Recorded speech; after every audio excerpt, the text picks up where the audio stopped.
ಓಸಿ ಆಡುತ್ತಿದ್ದ ಎಂಬ ಆರೋಪದ ಮೇಲೆ ಪೊಲೀಸ್ ಠಾಣೆಗೆ ಕರೆ ತಂದಿದ್ದ ಆರೋಪಿ ಮೃತಪಟ್ಟ ಹಿನ್ನೆಲೆಯಲ್ಲಿ ಆಕ್ರೋಶಗೊಂಡ ಸಂಬಂಧಿಕರು ಪೊಲೀಸ್ ಠಾಣೆಯ ಮೇಲೆ ಕಲ್ಲು ತೂರಾಟವನ್ನು ನಡೆಸಿದಂತಹ ಘಟನೆ ಚನ್ನಗಿರಿಯಲ್ಲಿ ನಡೆದಿದೆ.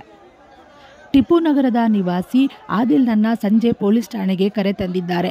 ಈ ವೇಳೆ ಲೋ ಬಿಪಿಯಿಂದ ಕುಸಿದು ಬಿದ್ದಿದ್ದು ಆಸ್ಪತ್ರೆಗೆ ಸಾಗಿಸುವ ವೇಳೆ ಮೃತಪಟ್ಟಿದ್ದಾನೆ.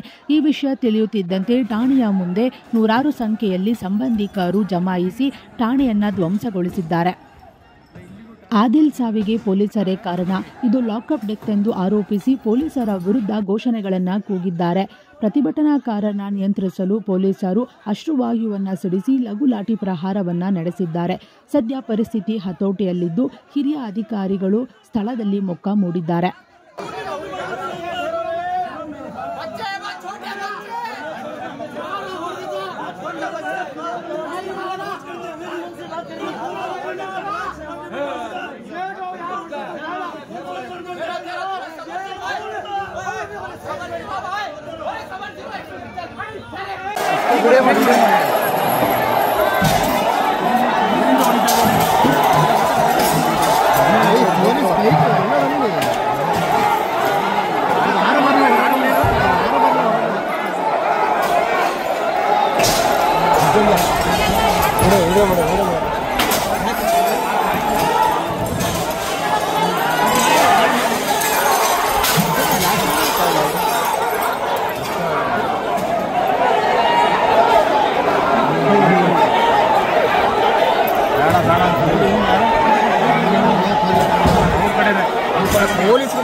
ರಕ್ತ ಬಂದು